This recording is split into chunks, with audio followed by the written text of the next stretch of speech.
My father has called me in a crisis exactly twice in his life. The first time was October 2016, when my mother collapsed in the kitchen. He called me before he called 911. I've thought about that order a lot. What it means when a man's first instinct in the worst moment of his life is to call his daughter before he calls for help. I think it means he trusted me more than he trusted the system. I think it also means he didn't want to face it alone for a single second longer than he had to. I was in my car in the Whole Foods parking lot when that call came. I drove to Wake Medical in 7 minutes on roads that should have taken 12. I will never entirely explain how. My mother died that Tuesday. She had been gone before the ambulance arrived. There was nothing anyone could have done. The doctors said it plainly, and I believed them because I had to. My father sat in the hospital waiting room in a plastic chair for 2 hours before they came to tell him something he already knew, and I sat next to him with my hand on his forearm, and neither of us said anything. There was nothing to say. Sometimes the most honest thing you can do for someone is just refuse to leave. That was 8 years ago. The second time my father called me in a crisis was a Tuesday in November, 6:18 in the morning, still dark outside. My phone was on the nightstand, face up the way I always leave it when Dad isn't feeling well, which in the last year has been more often than either of us admits. I had been half awake already. That specific kind of half awake where you're monitoring something in your sleep without knowing it. Dad. Diane. His voice was careful. Measured in a way Frank Calloway's voice was never measured. This man had been loud and direct and certain for 79 years. That voice on the phone was none of those things. Dad. What is it? I've got some pressure, he said. In my chest. Came on about an hour ago. I thought it would pass. An hour. He had been sitting with chest pressure for an hour before he called me. Sitting there in the dark on Piedmont Avenue in the house he had owned for 35 years, probably in his recliner, probably with the television off, waiting to see if it would resolve itself, because Frank Calloway did not make a fuss and did not ask for things he wasn't certain he needed, and had spent 79 years operating on the principle that most problems, if you were patient, would eventually sort themselves out. An hour. I'm coming, I said. I'm coming right now. Don't move, don't drive, don't do anything. Just sit down if you're not already sitting down. I'm sitting, Diane. I'm fine. You're not fine, Dad. A pause. Then, quietly, no, I suppose I'm not. That was the moment I moved. The narrator pauses. Something shifts in the rhythm of the story. Derek was still asleep. That's the part I have to tell you, because it matters to everything that comes after. My husband Derek Merritt is not a bad man. I want to say that before I say anything else, because the story I'm about to tell could make him sound like one, and that would be an inaccuracy I don't want to be responsible for. He is not bad. He is, in most of the ways the world measures these things, a good man. He pays the bills. He shows up for his own family. He has never been cruel to me, not once in 14 years of marriage. He is also a man who, when his father-in-law's chest is sending signals at 6 in the morning, remained asleep in a way that felt, in that particular moment, like a verdict. I stood at the edge of the bed. I put my hand on his shoulder. Derek. He stirred. His eyes opened halfway. Dad's having chest pains. I need to take him to Rex. Derek blinked.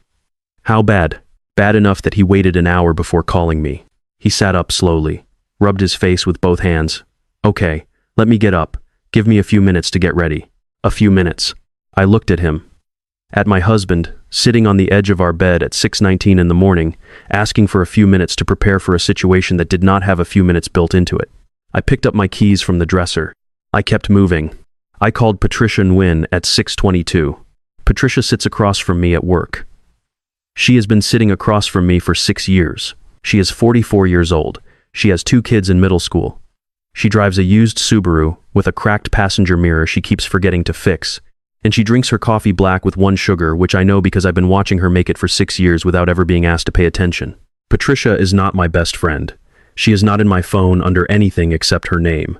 We have eaten lunch together maybe 8 times total, always because we were in the same room when someone suggested ordering out, never because either of us planned it. If you asked me to describe our relationship, I would have said, colleague, reliable, good at her job. I called her at 6:22 because she lived 7 minutes from Piedmont Avenue, and because something in me, something that operates below the level of thinking, already knew that I was going to need a second person, and Derek was not going to be that person. She picked up on the second ring. Diane? Her voice was alert. No sleep in it at all. Patricia, I'm sorry to call this early. My dad is having chest pains. I'm on my way to him now. I have to get him to Rex Hospital, and I I needed someone to know where I was going. I'm already up. She said it the way people say things that are simply true without decoration. I'll meet you at his house. What's the address? I gave it to her. She was already there when I pulled onto Piedmont Avenue 11 minutes later. Her Subaru with the cracked mirror was parked in front of the house, and she was standing on the porch in a coat she'd clearly grabbed off a hook, talking through the front door in a calm, even voice, letting my father know she was there and that his daughter was right behind her. I sat in my car for a second. Just one. I had called her 4 minutes after I called her. She had driven to a near stranger's house at 6:30 in the morning with no additional information and no reason to be there except that I had asked. She had gotten there before me. This woman who was not my best friend. This colleague who sat across from me for 6 years and whom I'd never once called for anything personal. I got out of the car. My phone buzzed. Derek. He let it ring. I kept moving. My father looked small in the passenger seat of my car. That's the thing I was not prepared for. Frank Calloway has never looked small. He is 5'11" and was broad through the shoulders from 40 years of welding, and he walked into every room like he had already assessed it and found it manageable. He looked small in that seat. His color was off. That grayish quality that faces get when the body is pulling resources inward. We made it to Rex in 9 minutes. Patricia followed in her Subaru and parked next to me and walked us to the ER entrance and helped get Dad checked in and then sat in the waiting room chair next to mine without being asked. She had a thermos of coffee she must have filled before she left her house. She poured me a cup. I didn't ask for it. She just handed it to me, and I took it. That coffee was the temperature I needed it to be. She and I sat there for 2 hours and 23 minutes. We didn't talk much. We didn't need to. There is a specific quality to the silence of a hospital waiting room at 7 in the morning that either drives you out of your mind or settles over you like something honest, and Patricia just sat there with it the same way I did. Not performing, not managing me, just present. My phone buzzed 5 times in that waiting room. Derek. He had been awake for over an hour by that point. He had had time to make coffee, probably, to check his phone, to realize that I had left and his father-in-law was at the hospital and he was at home. I turned the phone face down on my knee and let it buzz against my leg until it stopped. The doctor's name was Anita Sharma. She was 40. Brisk. Spoke in the efficient shorthand of someone who had delivered this type of information enough times to have edited out everything unnecessary. Your father experienced what we call an unstable angina episode. Not a heart attack, she said clearly, before I could ask, but a significant warning. We want to keep him overnight, adjust his medication protocol, run a stress test in the morning. Is he? I said. He's stable, and he's already arguing with one of the nurses about whether the blood pressure cuff is too tight, she said. So I think you know the answer to that. I laughed. Actual laughing, the kind that surprises you. That's him. I know, she said. And there was something almost like warmth in her professional voice. He told us. He said his daughter was going to be very worried and that we should tell her immediately that he is fine and also that she should go home and get some sleep. Of course he said that. I looked at Patricia, who had heard the whole thing, and she raised her coffee thermos slightly in what was possibly the most understated toast I have ever witnessed. I went in to see him at 9:04 a.m. He was sitting up in the hospital bed, monitors on his chest, IV in his left arm, wearing his own undershirt beneath the hospital gown because he had refused to take it off, and apparently this had been a brief standoff in which he had won on the grounds that it was his body and his undershirt, and nobody had given him a compelling argument otherwise. Dad. He looked at me. His eyes were clear. Tired but clear. Did you eat anything this morning? He said. Dad, I'm going to take that as a no. He shifted against his pillow. Come here. I sat in the chair beside his bed. He reached over and covered my hand with his. His hands were rough the way they had been my entire life, the hands of a man who had worked with them for 50 years, and they were warm, and I held on. You came fast, he said. Dad, you called me. He nodded slowly. I know. He paused. Diane came alone. It wasn't a question. He had watched me walk in. He had seen the empty space beside me. I didn't say anything. He nodded again, just once, and looked toward the window. The Raleigh morning was coming in gray and thin, November light with no warmth in it yet. He didn't say anything else. He didn't need to. I watched something settle on his face. The specific look of a man who has been given a piece of information he already suspected and is now deciding what to do with it. My father is a man who thinks in materials. He spent his entire career understanding how things hold and how they fail, what a weld can bear and what it can't, where the weakness lives in a joint and how long it will hold before it gives. He applied that same precision to everything. He was not a man who missed structural failures. He just sometimes waited to say what he saw. He had been waiting long enough. I brought him home on Thursday, Piedmont Avenue. The house he had owned since 1989, the house I had grown up in, the house where my mother had made coffee every morning for 27 years before she couldn't anymore. The oak in the front yard had gone half bare. The welcome mat said something illegible from years of weather and use. The garage door still had the dent in the lower left corner from the time I backed my first car into it at 16, and my father had grounded me for 2 weeks and then spent a Saturday teaching me how to parallel park. I got him inside, made tea, checked his medications against the discharge sheet, reading each label twice, the way I check columns in a ledger, once for the number, once for the context. His blood pressure medication had been adjusted. 2 new prescriptions. I lined them up on the counter with a sticky note that said morning and evening in my handwriting. He watched me do this from the kitchen table. "Sit down," he said. "Dad, I want to make sure you understand the..." "Diane, sit down." I sat. He had his hands flat on the table. The same table where he had helped me with math homework, where he and my mother had eaten every meal of their marriage, where I had sat the morning after she died and watched him drink coffee and not speak for 40 minutes. He looked at his hands for a moment, then at me. "When your mother got sick," he said, "the first time, 9 years ago, the biopsy, the waiting Derek never once drove her to an appointment. You know that?" I knew that. I had told myself it was because he was busy, because his schedule was complicated, because my mother had always told him it was fine, she didn't need anything. "She was too polite to need things," he said. His voice was even. Not angry, just accurate, like someone reading a measurement. And I let it go because she let it go. But I watched it, Diane. I watched it for 9 years. "Dad," he held up one hand. "Let me finish." "I did," he said. "I'm not telling you what to do. I've never done that, and I'm not starting now. But I'm going to tell you what I see.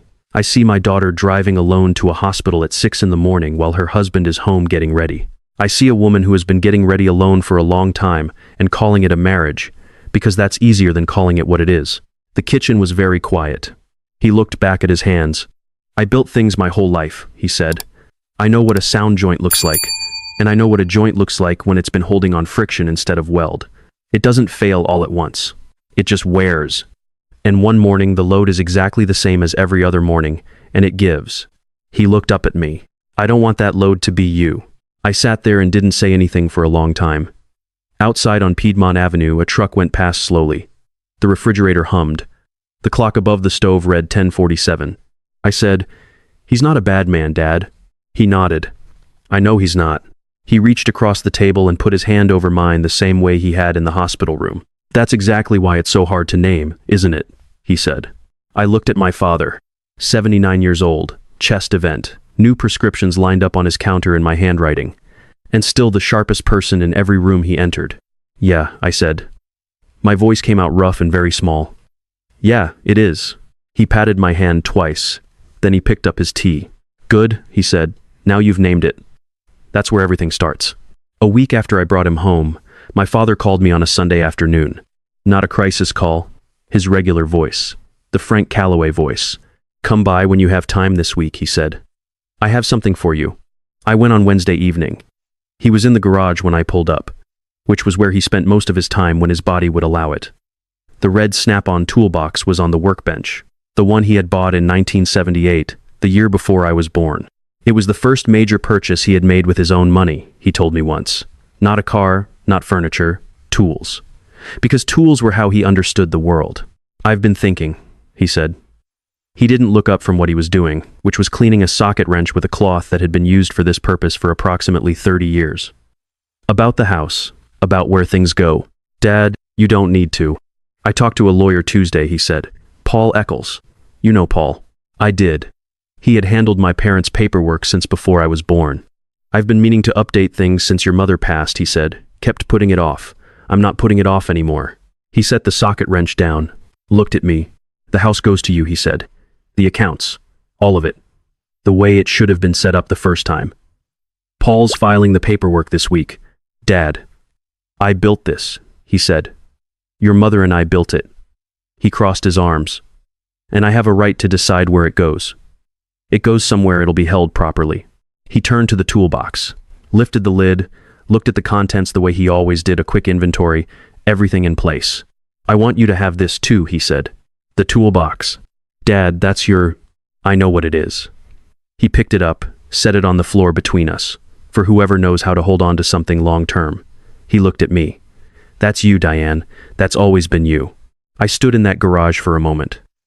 The smell of motor oil and metal and sawdust that had been the smell of this garage my entire life. The fluorescent light buzzing. My father standing there in his work clothes with his hands at his sides, completely matter of fact, having just handed me the first thing he'd ever bought with his own money and called it a verdict. I picked up the toolbox. It was heavier than I expected. The good kind of heavy. The kind that means something was built to last. Derek had called me 14 times the day I brought Dad home. 14. Not because he was worried, or not only because he was worried. Worried and guilty overlap in the same frequency, and sometimes it takes a while to figure out which one you're hearing. He was sitting in the living room when I got home that Thursday afternoon. He looked like a man who had been rehearsing something. Diane. His voice was careful. I've been trying to reach you all day. I know. I set my bag down. How's Frank? Frank. Not your dad. Not Dad. Frank, like my father, was someone Derek was aware of rather than someone he had been related to for 14 years. He's stable, I said. He's home. He'll need to take it easy for a while. Good, Derek nodded. Good, I'm glad. He paused. Diane, I want to talk about yesterday. I should have. Derek. My voice came out the same way my father's had. The day before, at the kitchen table. Flat and complete, and not asking for anything. He stopped. I said, I know you were going to come. I know you meant it when you said, give me a few minutes. I believe you. He looked relieved. And then I kept talking. But my dad was in his chair in the dark for an hour before he called me. I said. He waited an hour because he didn't want to make a fuss. Because that's who he is. And when he finally called me, I had 11 minutes, Derek. 11 minutes between his voice on that phone and his face at the door. I wasn't there. Derek's voice was quiet. No, I said. You weren't. I looked at my husband. At the man I had married 14 years ago, who was not bad, who was not cruel, who had simply spent our entire marriage treating my family as an extension of my responsibilities rather than his, who had never driven my mother to a single appointment, who, when his father-in-law's body sent distress signals at 6 in the morning, had asked for a few minutes. I said, I don't know yet what I want this to look like going forward, but I need you to understand something. He was very still. Patricia Nguyen drove to my father's house at 6:30 in the morning, I said. She parked in front and knocked on the door and talked to him through it until I got there. She sat in a hospital waiting room for 2.5 hours. She handed me coffee at the exact temperature I needed. I paused. I have worked with Patricia for 6 years, I said. We have had lunch together 8 times. She is not my best friend. She is not my family. And she moved faster for my father than you did. The room was very still. Derek didn't say anything. He looked at me with the expression of a man who has finally understood the size of something he had been standing next to for years without measuring it. Good, said something quiet and certain in the back of my chest. Stay there a while. I picked up my keys from the table. I'm going to check on my dad, I said. I opened the front door. The November air hit my face. Cold and clean and, for the first time in a long time, completely straightforward. I thought about my father in his garage, about the toolbox, heavy in my hands, built in 1978 to last. I exhaled, and I kept moving. I want to tell you what I've figured out and where I'm still working on it, because I think you deserve the honest version of both. Derek and I are in counseling. We started 2 weeks after that Thursday. It was his idea, which surprised me. And I went because I believed him when he said he wanted to understand what had happened and not just manage the consequences. Whether that distinction holds, I don't know yet. I'm watching. My father is doing well. He goes to cardiac rehab on Tuesday and Thursday mornings. He calls me every Sunday at 9:30. He is, as of last month, allowed to go back to the garage for short periods, which has improved his mood considerably and mine.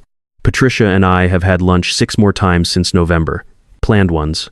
She is funnier than I understood when she was just the person across from me at work. She is also, I think, one of the sharpest people I have ever met. And I spent 6 years not fully noticing because I was looking straight ahead instead of across. The toolbox is in my office. On the shelf behind my desk, between the accounting manuals and the framed photo of my parents from 1987, people ask about it sometimes. I tell them it belonged to my father. I don't always explain further. The explanation takes longer than most conversations have room for. I've been thinking about what my father said at the kitchen table, about sound joints and friction, and the morning the load doesn't change but the joint gives. I've been thinking about it in the context of my marriage and also in the context of my own life, the places where I have been holding on friction instead of weld and telling myself it was the same thing. It isn't. I know that now. I'm learning to know it in the deeper way, the way you know things when your hands have touched them rather than just your mind. My father is a man who spent 50 years understanding how things hold. He passed that to me in the way things get passed, not in a speech, not in a ceremony. In 11 minutes on a Tuesday morning when I drove to him before the sun came up. In a snap-on toolbox that weighs more than you'd expect. In a sentence at a kitchen table that I will probably be unfolding for the rest of my life. That is not a small inheritance. My father picks up on the second ring. Always has. I didn't used to think about this. It was just a fact about him, like the undershirt under the hospital gown, like the red toolbox, like the way he talks about materials when he means people. He picks up on the second ring because he thinks letting it go to 4 or 5 is inconsiderate, because someone called and that means something. Because the minimum you can do when someone reaches for you is be reachable. I pick up on the second ring now too. I didn't used to. I used to let it go to 3 or 4, check who it was, decide. I thought that was normal. It might be. But there is a version of normal that gets you through the day, and a version that gets you through a life, and I'm trying to be more precise about which one I'm choosing. Patricia picks up on the first ring. I've noticed this. She probably doesn't know I've noticed. But I've been paying attention to how people answer phones for a few months now, and Patricia Nguyen answers on the first ring every time, and I think that says something about how she moves through the world that no amount of getting to know you lunches would have shown me. Derek picks up on the 4th ring, sometimes the 5th. I'm watching that too. Not to build a case. To understand what I'm working with. My father called me in a crisis twice in his life. Both times I was in my car before I'd finished thinking about it. That's not something I practiced. It's something that got built, one Sunday phone call at a time, one hospital waiting room, one Tuesday morning in the dark. Structures don't hold because of single moments. They hold because of what was put into them over years, quietly, without anyone watching, before the load arrived. That's what I know now. If you have someone who answers on the second ring, who shows up before they're asked, who pours the coffee at the exact temperature you need it, keep track of them. Write it somewhere permanent. That's the record that matters. And if you've been answering on the 4th ring for the people who need you, for yourself, it's not too late to start picking up sooner. The phone is ringing right now.